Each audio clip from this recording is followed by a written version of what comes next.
সন্তান হয় না। রব্বি হাবলি মিন লাদুনকা যুররিয়াতান তাইয়্যিবা, আল্লাহ আপনার পক্ষ থেকে আমাকে একজন পবিত্র সন্তান দান করেন। মনে রাখেন, রব্বি হাবলি মিন লাদুনকা যুররিয়াতান তাইয়্যিবা, এই আয়াতটা সূরা আলী ইমরানের 38 নম্বর আয়াত, 3 নম্বর পারা, হাফিজি কোরআন অনুযায়ী 14 নম্বর পৃষ্ঠার একদম শুরু লাইনটা, রব্বি হাবলি মিন লাদুনকা যুররিয়াতান তাইয়্যিবা। আল্লাহ রব, আপনি আপনার পক্ষ থেকে আমাকে একটা পবিত্র সন্তান দান করেন। ইন্নাকা সামিউদ দুআ, আপনি দোয়া শ্রবণ করেন।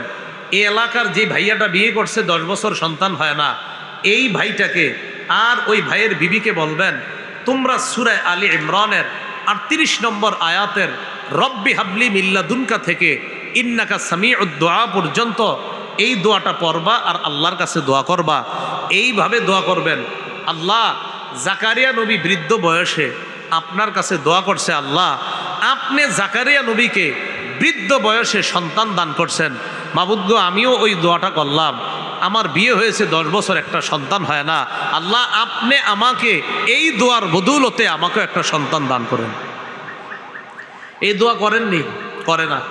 না কইরা বাসে ওঠে আর টলারে ওঠে, উইঠা কই জানি যায় সন্তান চাইতে। কেন আপনি এদিক সেদিক যান? আল্লাহ তো শিখাই দিছে সন্তান কোথায় যাবেন। আল্লাহ কথাগুলা বুঝার তৌফিক দান করেন। তাহলে জাকারিয়া আলাইহিস সালাতু ওয়াস সালামের দোয়ার পরে আল্লাহ পাক রব্বুল আলামিন এবার সন্তানের সুসংবাদ দিলেন। সূরা আলী ইমরানের 39 নম্বর আয়াতে আল্লাহ বলেন, ফানাদাতুল মালাইকাতু ওয়া হুয়া কাইমুন ইউসাল্লি ফিল মিহরাব। জাকারিয়া নবী যখন মেহরাবে নামাজে দাঁড়াইছে, ফেরেশতারা ডাক দিয়ে বললেন, ও জাকারিয়া নবী, আল্লাহ তো আপনার দোয়া কবুল করে ফেলছে। আল্লাহ আপনাকে সুসংবাদ দিচ্ছে, ইয়াহইয়া নামে আপনার একটা পুত্র সন্তান হবে। তার 4টা গুণ হবে। মুসাদ্দিকাম বিকালিমাতিম মিনাল্লাহ, তিনি আল্লাহর কালিমাকে সত্যায়নকারী হবেন। 2 নাম্বার, ওয়া সাইয়্যিদা, নেতা হবেন। 3 নাম্বার, ওয়া হাসুরা, পবিত্র হবেন। 4 নাম্বার, ওয়া নাবিয়্যাম মিনাস সালিহিন, তিনি একজন নেককার নবী হবেন। কি বুঝলাম? দোয়ার অ্যাকশন কেমন? আল্লাহ যেই সন্তানটা দিবে, আল্লাহ সন্তান হওয়ার আগে নামও রাখলেন ইয়াহইয়া। 4 গুণওয়ালা হবে সন্তানটা। আল্লাহর কালিমাকে সত্যায়ন করবে, নেতা হবে, পবিত্র হবে, একজন নেককার নবী হবে। তাহলে এই জায়গায় মানুষের প্রশংসা কে করেছেন? আল্লাহ। মানুষের প্রশংসা মানুষ করা জায়েজ আছে। রাসূলুল্লাহ সাল্লাল্লাহু আলাইহি সাল্লাম হযরত ওমরের প্রশংসা করছে। যেই পথে শয়তান হাঁটে, যেই পথে হযরত ওমর হাঁটে, ওই পথে শয়তান হাঁটে না। ছোটবেলা থেকে গল্প আকারে শুনছেন। এটা বুখারী শরীফের হাদিস, 3294 নম্বর হাদিস, 3294। এই হাদিসের বর্ণনাকারী সাদ ইবনে আবি ওয়াক্কাস রাদিয়াল্লাহু তাআলা। এই হাদিসের মধ্যে নবীজি এক জায়গায় একটু হাসি দিবে, তখন আমরাও একটু হাসি দিব, বেশি জোরে না, হালকা আওয়াজে হাসিটা দিবেন। আমার নবী আগে হাসিটা দেখ, তখন আপনারাও দিবেন, আমিও দিব। ঠিক আছে ইনশাআল্লাহ? আচ্ছা, সাদ ইবনে আবি ওয়াক্কাস রাদিয়াল্লাহু তাআলা আনহুর বর্ণনা। সাদ ইবনে আবি ওয়াক্কাস বলেন, ইস্তাআযানা উমর ইবনুল খাত্তাব রাদিয়াল্লাহু তাআলা আলা রাসূলিল্লাহি সাল্লাল্লাহু আলাইহি ওয়াসাল্লাম। ওমর ফারুক রাদিয়াল্লাহু তাআলা নবীর কাছে অনুমতি চাইলেন, হুজুর আপনার বাসায় আমি একটু আসতে চাই। নবীজির মনে করেন বাসা দরজা, তো বাহিরে হযরত ওমর, ভিতরে নবীজি। হযরত ওমর বাহির থেকে অনুমতি চাইতেছে যে আমি ওমর আসছি, নবীরে বলো যে আমি একটু ভিতরে আসার অনুমতি আছে কিনা। যেই সময় অনুমতি চাইছে ওই সময়টা খুব মন দিয়ে বুঝেন। ওয়াইন্দাহু নিসাউম মিন কুরাইশিন ইউকাল্লিমনাহু ওয়া ইস্তাকসিরনাহু আলিয়াতান আসওয়াতুহুন্না। যখন নবীর কাছে হযরত ওমর অনুমতি চেয়েছেন, তখন নবীর সামনে একদল কুরাইশি নারী বসা, যারা উঁচু আওয়াজে কথা বলতেছিল। কি আওয়াজে? উঁচু আওয়াজ। তো যেই মাত্র হযরত ওমর অনুমতি চাইলেন, ফালাম্মাস্তাযানা উমারু কুমনা ইয়াবতাদিরনাল হিজাব। হযরত ওমর যখন অনুমতি চাইলেন, তখন নবীর সামনে থাকা নারী, নবীর বিবিগণও ছিলেন সেখানে, এই নারীরা উইঠা তাড়াতাড়ি পর্দার আড়ালে গেছে। কোথায় গেছে? পর্দার আড়ালে। তো যখন নারীরা পর্দার আড়ালে গেছে, ইতিমধ্যে ফাআদিনা লাহু রাসূলুল্লাহ সাল্লাল্লাহু আলাইহি ওয়াসাল্লাম, হযরত ওমরকে আল্লাহ নবী ঘরে ঢোকার অনুমতি দিলেন। হযরত ওমর যখন ঘরে ঢুকতেছে, ঢোকার সময় দেখে ওয়া রাসূলুল্লাহ সাল্লাল্লাহু আলাইহি ওয়াসাল্লাম ইয়াদহাক। ওমর ফারুক যখন ঘরের মধ্যে ঢুকে, ওই যে নারীরা হযরতে ওমর অনুমতি চাওয়ার পর ঘরের মধ্যে পর্দার আড়ালে যে চলে গিয়েছে, হযরতে ওমর ঘরের মধ্যে ঢুকার সময় দেখে আল্লাহর নবী হাসতেছেন। নবীজি কি করতেছে? হাসতেছে। একটা হালকা হাসি দেন, আসতে দিলে, বেশি জোরে না। আচ্ছা যাক, ঠিক আছে। রাসূলুল্লাহ সাল্লাল্লাহু আলাইহি সাল্লাম হাসতেছে কেন? নারীরা তাড়াতাড়ি উইঠা পর্দার আড়ালে গেছে। তো ওমর ঢুকছে, নবীজি হাসতেছে। হযরত ওমর ঢুকার পর নবীজির হাসি দেখে একটা বাক্য বলছে। এই বাক্যটা আমার খুব পছন্দ, কিন্তু আপনারা যদি পারেন একটু মুখস্থ করে শিখা রাখেন। আমি মাঝে মাঝে শুয়ে থাকলে, গাড়িতে বসে থাকলে এই বাক্যটা মনে পড়লে তো আমিও হাসি আর ভালোও লাগে বাক্যটা। হযরত ওমর ফারুক রাদিয়াল্লাহু তাআলা আনহু নবীজিরে বললেন, আদহাকাল্লাহু সিন্নাকা। বলেন আদহাকাল্লাহু সিন্নাকা। বলেন আদহাকাল্লাহ সিন্নাকা। এর মিলায় বলবেন আদহাকাল্লাহু সিন্নাকা, আদহাকাল্লাহু সিন্নাকা। হযরত ওমর বললেন আদহাকাল্লাহু সিন্নাকা ইয়া রাসূলুল্লাহ। হে আল্লাহর নবী, আপনি যে হাসতেছেন না, আল্লাহ যেন সারা জীবন আপনার এই হাসি মুখটা সব সময় হাসি মাখা রাখেন। দেখে বলতেছে, হুজুর আপনার চেহারাটা সবসময় আল্লাহ হাস্যোজ্জ্বল রাখেন। হযরত ওমরে এটা বলার উদ্দেশ্য হলো, হুজুর আপনার চেহারাটা হাসি মুখ সবসময় থাক, আমি চাই। আপনি হাসলেন কেন একটু আমার যদি বলতেন ভালো লাগতো। তো রাসূলুল্লাহ সাল্লাল্লাহু আলাইহি সাল্লাম বললেন, ওমর আমি হাসছি কেন জানো? আমার সামনে একদল নারী ছিল, ওই পর্দার আড়ালে আছে। যেই মাত্র ফালাম্মা সামি'না সাউতাকা, তোমার আওয়াজটা শুনছে তারা, কুমনা ইবতাদারনাল হিজাব, সবগুলা উইঠা তাড়াতাড়ি ওই যে পর্দার আড়ালে চলে গেছে ওখানে। হযরত ওমর কয়, তো তারপর? আমি যখন দেখছি তোমার আওয়াজ শুনে এইগুলা পর্দার আড়ালে চলে গেছে, এই জন্য তোমারে দেখে আমি হাসি শুরু করছি। এইগুলা তোমার আওয়াজ শুনে দৌড় দিছে। হযরত ওমর বললেন, ফান্তা কুনতা হাক্কা ইয়াহাবনা ইয়া রাসূলুল্লাহ। হুজুর তারা তো আপনাকে বেশি ভয় পাওয়া দরকার ছিল। এবার পর্দার এপাশ থেকে ওপাশে নারীরা, নবীর বিবিগণ আছেন। তো হযরত ওমর ফারুক রাদিয়াল্লাহু তাআলা আনহু বললেন, ইয়া আদুওয়াতি আনফুসিহিন্না, হে আত্মশত্রু নারীগণ, মানে ওই নারীগণ যারা নিজেরা তোমরা নিজেদের শত্রু, আতাহাবনানি ওয়ালা তাহাবনা রাসূলুল্লাহ, তোমরা আমাকে ভয় পাও, আল্লাহ রসুলকে ভয় পাও না? এই প্রশ্ন করার পর পর্দার আড়াল থেকে নারীরা যে জবাবটা দিছে, এটা শুনলে আপনাদের হাসি উঠবে। নারীরা কয়, কুলনা নাম, ওমর ঠিকই কইছো, তোমারে আসলে একটু বেশি ভয় পাই আমরা। তো হযরতে ওমর কয়, আমারে বেশি ভয় পাওয়ার কারণ? কয়, আনতা আফাদ্দু ওয়া আগলাযু মির রাসূলিল্লাহি সাল্লাল্লাহু আলাইহি সাল্লাম, তুমি নবীর চাইতে একটু কঠিন ভাষা কও আর একটু কঠোর বেশি, তো এজন্য তোমার সামনে কিছু কইতে পারি না, নবীর সামনে সহজে কিছু কইতে পারি, তুমি একটু কঠিন মানুষ।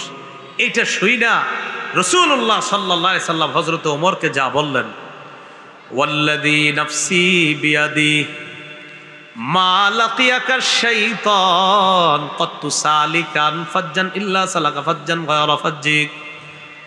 আল্লাহর কসম যার হাতে আমার জান, ওমর তুমি যেই রাস্তায় আসো, ওমর আসতেছে আর শয়তানও এই রাস্তায় রওনা করছে। মা লাকিয়াকা শাইতান ক্বাদ তুসালিকা, তুমি আসতেছো, শয়তান যাইতেছে, তোমারে শয়তান দেখছে, দেখার সাথে সাথে ইল্লা সালাকা ফাজ্জান গায়রা ফাজ্জিক, তোমার রাস্তার পরিবর্তে এই রাস্তা থেকে তাড়াতাড়ি সরে শয়তান অন্য রাস্তা ধরে, তোমার রাস্তায় শয়তান আর হাঁটে না, আরেক রাস্তা দিয়ে হাঁটা শুরু করে। এই জন্য নবী বলছেন, আমার ওমর আল্লাহর বিধান পালন করার ক্ষেত্রে সবচেয়ে কঠিন। হযরত ওমর ওই ব্যক্তি, হক এক পাশে রাখবেন, বাতিল আরেক পাশে রাখবেন, হক বাতিল দুই পাশে, মাঝখানে দাঁড় করায় দিবেন। তিনি হলেন হযরত ওমর ইবনুল খাত্তাব।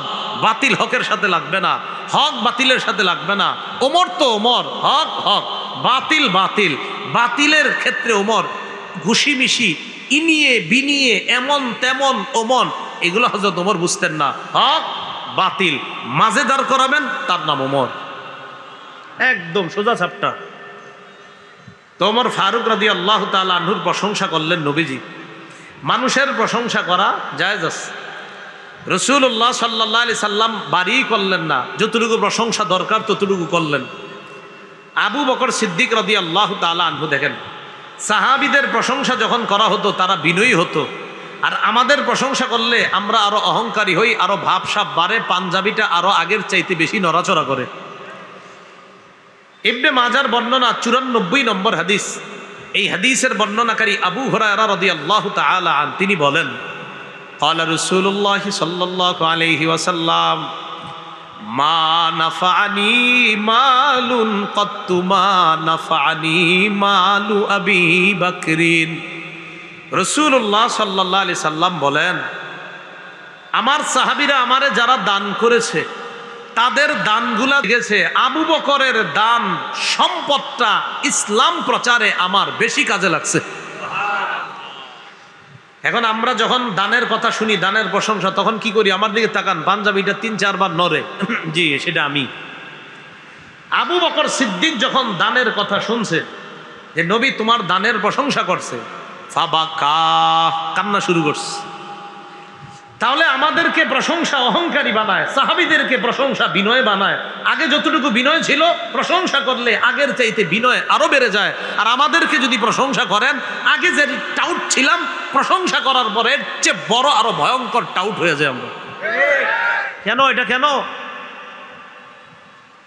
প্রশংসা করলে তো আপনি এটা হওয়ার কথা না, আপনি ইস্তেগফার করার কথা, আপনি পড়ার কথা আলহামদুলিল্লাহ। এই আলহামদুলিল্লাহ মানি যে আল্লাহ আমার প্রশংসা না, প্রশংসা সব তোমার, প্রশংসা আমার না, প্রশংসা তোমার। এই জন্য বান্দা এক আজীব জিনিস, বান্দাদের প্রশংসা করবেন এই যুগে, এদের মাত্রা আরো বাড়ে। তাই বর্তমান যুগেও, যেই যুগে বলেন প্রশংসা ততটুকু কইরেন যদি বাস্তবে এতটুকু যোগ্য হয়। আর যদি দেখেন এই যোগ্য ব্যক্তির প্রশংসা করলে এর অহংকার আরো বাড়ে, তো এর প্রশংসা করা দরকার নাই, বরং এর জন্য দোয়া করবেন, আল্লাহ এর অহংকার কমায়া দেন, এর অহংকার কমায়া দেন। বান্দাদেরকে এই যুগে প্রশংসা করলে অহংকার আরো বাড়ে, সাহাবীদেরকে প্রশংসা করলে তারা আগের চাইতে আরো বেশি বিনয়ী হতেন। তাহলে কি 4 নাম্বার, কারো প্রতি খারাপ ধারণা রাখবো না, রাখতে গিয়ে ভালো ধারণা রাখবো। এই ভালো ধারণা রাখতে গিয়ে মাত্রা অতিরিক্ত প্রশংসা আমরা করব না। আল্লাহ কথাগুলা বুঝার তৌফিক দান করেন। কেউ যদি আমাদেরকে সামনাসামনি বেশি প্রশংসা করে ফেলে, কি করব? তখন আমাদের 4টা করণীয়। বলেন কয়টা? 4টা। 1 নাম্বার, সামনাসামনি যদি কেউ বাড়ায়া প্রশংসা করে, আপনি মনে মনে পড়বেন, পড়েন আমার সাথে, আলহামদুলিল্লাহ। এই আলহামদুলিল্লাহ মানে কি? মানে আপনি খুশি হয়েছেন না। এই আলহামদুলিল্লাহ মানে আপনি খুশি হন নাই। এই আলহামদুলিল্লাহ মানে হলো যে হে যে আমার প্রশংসা করতেছে আল্লাহ, না না, প্রশংসা সব আপনার। আলহামদুলিল্লাহ, সমস্ত প্রশংসা আল্লাহর। তাহলে কোনো ব্যক্তির আপনার প্রশংসা করতেছে, সামনাসামনি কি করবেন? তখন বলবেন, মনে মনে বলবেন আলহামদুলিল্লাহ, আলহামদুলিল্লাহ, মানে আল্লাহ প্রশংসা সব আপনার, আমার না। এ হলো 1 নম্বর কাজ। 2 নম্বর, যিনি প্রশংসা করবে, আপনার সামনে যখন প্রশংসা করবে তখন আপনি মনে মনে পড়বেন আস্তাগফিরুল্লাহ। পড়েন, কি পড়বেন? মানে আল্লাহ আমি যোগ্য না, মাফ করে দেন। 3 নাম্বার, যদি সামনাসামনি প্রশংসা করে, এটা আবার করতে যায় না, ধমক দিয়েন। বাকি হাদিসে একটা আমল আইছে, এই আমল আবার করতে গেলে মারপিট হয়ে যেতে পারে। সেটা হলো কি? মুখে বালু মারা। মুখে কি মারা? হ্যাঁ, এই যুগে যদি আপনি মুখে বালু মারেন, এই যে প্রশংসার কারণে মারছেন, বুঝবো না কি রে বালি মল্লিকা, আমি তোর জন্য ভালো কথা কইছি, তুই আমার মারছিস বালু। আসলে যে আপনি ভালো কথা কখনই বালু মারছেন এটা বুঝবে না। আমি তোর ভালো চাইলাম আর তুই মারস আমারে বালু, এই এ তো বুঝবে না। মুসলিম শরীফের 3002 নম্বর হাদিস। আমাদের মাদ্রাসার পাঠ্যপুস্তক অনুসারে মোট হাদিস সংখ্যা হবে 3033টা। এই হাদিসের মধ্যে রাসূলুল্লাহ সাল্লাল্লাহু আলাইহি সাল্লাম বলেন, ইযা রাআইতুমুল মাদ্দাহিনা, যখন তোমরা দেখো মাত্রা অতিরিক্ত প্রশংসা কেউ করে সামনাসামনি, ফাহসুফি উজুহিহিমুত তুরাব, তখন মুখের উপর বালু মারবা, চেহারায় বালু মারবা। এখানে বালু মারা দ্বারা উদ্দেশ্য হলো সতর্ক করে দেওয়া, কিন্তু সাহাবীরা আমল ডাইরেক্ট করত। একদিন এক সাহাবীর সামনে প্রশংসা হলো, তিনি সত্যি সত্যি বালু আর পাথর টাথর নিয়ে মারছে মুখের মধ্যে। হযরতে ওসমান কয়, কি ব্যাপার, তুমি এরকম মারলা কেন? নবীজি মারতে গেছে তাই মারছি। তাহলে 3 নাম্বার, সতর্ক করা। বালু মারা দ্বারা উদ্দেশ্য কি করা? সতর্ক করা। 4 নাম্বার, মাত্রা অতিরিক্ত প্রশংসা কেউ আপনার সামনে করলে 4 নাম্বার যে কাজটা, 4 নাম্বার 3টি দোয়া করবেন। 4 নাম্বার কাজ, মনে মনে কয়টি দোয়া করবেন? 3টি।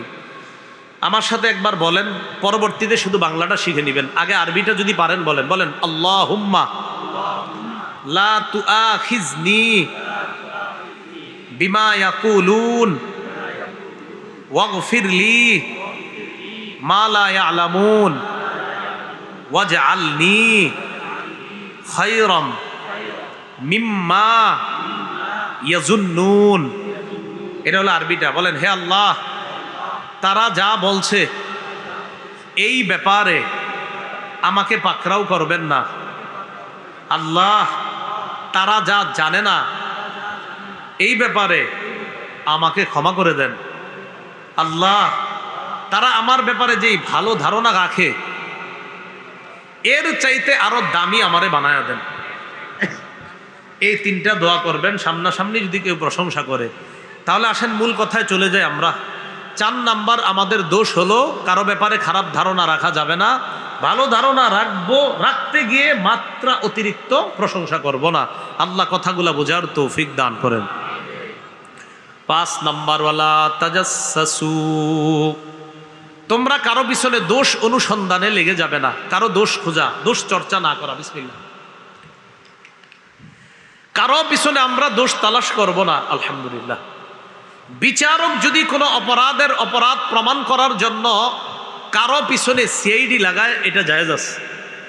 বিচারক যদি আদালতে কারো অপরাধ প্রমাণ করার জন্য তার পিছনে কাউরে লাগিয়ে দেয়, মূলত তার ওই অপরাধ প্রমাণ করার জন্য, ইনসাফ প্রতিষ্ঠিত করার জন্য, জালেমের জুলুম প্রমাণ করার জন্য বিচারক যদি কারো পিছনে দোষ অনুসন্ধান করে, এটা বিচারকের জন্য জায়েজ আছে।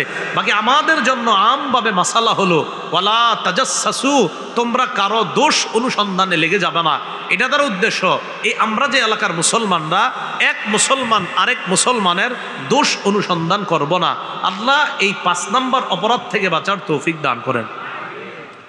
6 নাম্বার, ওয়ালা ইয়াগতাব বা'দুকুম বা'দা, তোমাদের একজন আরেকজনের যেন গীবত না করে। ঘি ভাত, কি বলেন তো?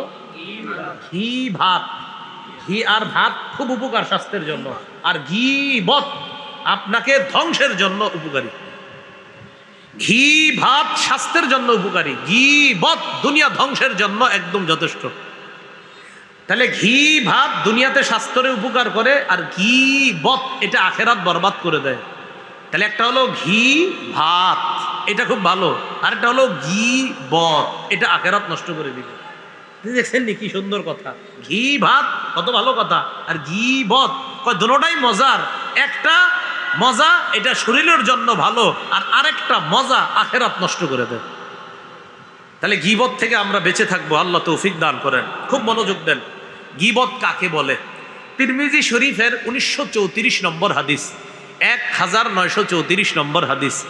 এই হাদিসের বর্ণনাকারী আবু হুরায়রা রাদিয়াল্লাহু তাআলা আন, তিনি বলেন, কাইলা ইয়া রাসূলুল্লাহ মাল গীবা, আল্লাহর রাসূলকে প্রশ্ন করা হলো, হুজুর গীবত কি জিনিস?